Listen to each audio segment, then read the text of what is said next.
Assalamualaikum teman-teman. Gimana kabar hari ini? Semoga baik-baik aja teman-teman. Perkenalkan, nama saya Meilinda Erisnaintin dari program studi PGSD. Di video kali ini saya akan membawakan materi tentang karya tulis ilmiah. Sebelum belajar, alangkah lebih baiknya kita berdoa dulu ya teman-teman, agar ilmunya lebih bermanfaat dan mudah kita cerna. Berdoa sesuai percayaan masing-masing.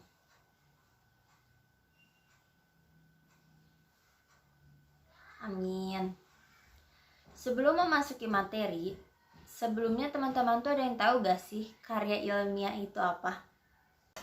Yap, benar banget teman-teman. Karya tulis ilmiah adalah tulisan yang membahas permasalahan berdasarkan dari pengalaman, penelitian, pengumpulan data yang sesuai dengan masalah tersebut, dan ditulis menggunakan bahasa yang baku.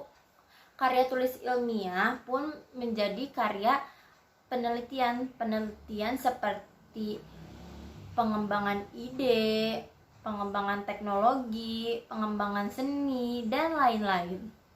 Data yang didapatkan untuk membuat karya tulis ilmiah itu bisa melalui kajian pustaka, pengalaman penelitian kita, dan juga dari orang-orang yang berpengalaman, yang dimuat sesuai berdasarkan fakta dan ditulis menggunakan bahasa yang baku.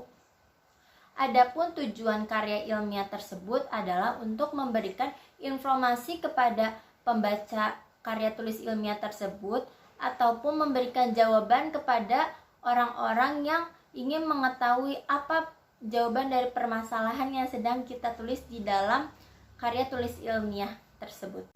Selanjutnya ada karakteristik karya tulis ilmiah. Apa aja sih karakteristik tersebut? Yang pertama, itu ada logis. Apa sih yang dimaksud logis? Yang dimaksud logis adalah tulisan karya tulis ilmiah dapat diterima dengan akal sehat dan dapat dibuktikan kebenarannya. Yang kedua, data yang jelas. Data yang kita dapatkan itu harus sesuai dengan fakta untuk membuat karya ilmiah. Yang ketiga, itu ada objektif. Isinya yang ditulis itu harus benar-benar sesuai fakta, tidak boleh direkayasa. Yang keempat, sistematis. Yang dimaksud sistematis adalah tulisan dalam karya tulis ilmiah tersebut harus tersusun dengan rapi dan benar. Yang kelima, harus pembahasannya tuntas dan menyeluruh. Saat kita sedang membuat karya tulis ilmiah harus diselesaikan dengan tuntas dan secara menyeluruh ya teman-teman. Yang keenam, menggunakan bahasa yang baku. Bahasa yang digunakan untuk membuat karya tulis ilmiah itu harus baku dan sesuai dengan standar yang ada. Yang ketujuh, terakhir, dapat diuji kebenarannya. Masalah yang dimuat dalam karya tulis ilmiah tersebut harus sesuai dengan fakta dan bisa dibuktikan kebenarannya.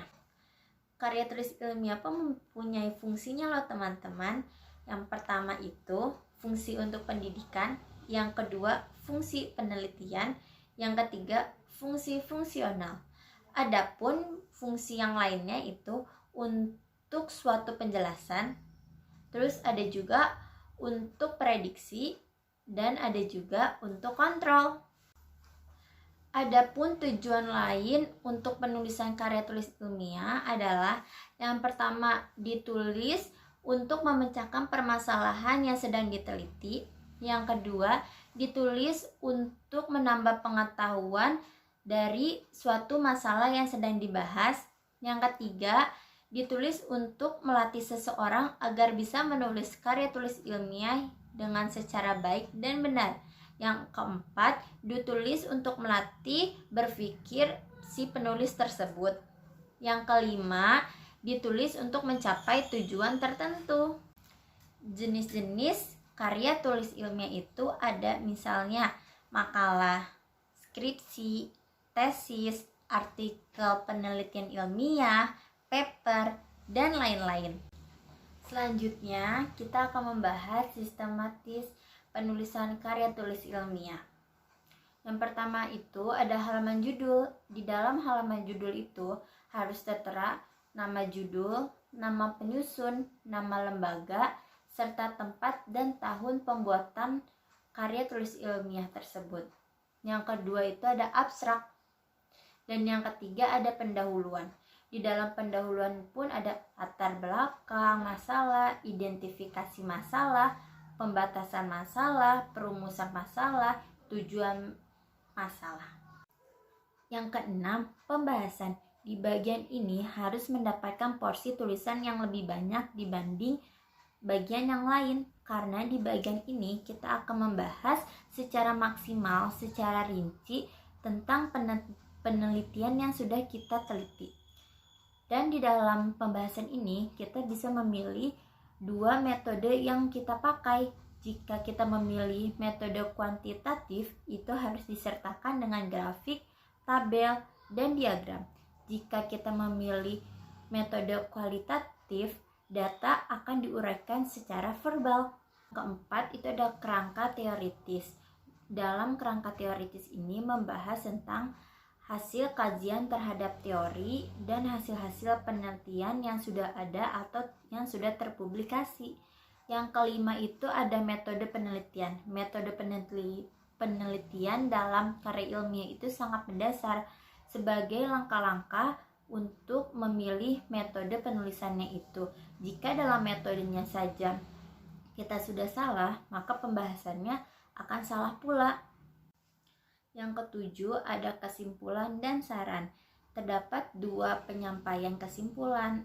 Ada yang pertama itu secara butir per butir, yang kedua itu berupa esai padat. Kesimpulan itu ditulis hanya bagian inti atau ide pokoknya saja dari awal pembahasan hingga akhir, yang ditulis secara singkat, padat, dan jelas.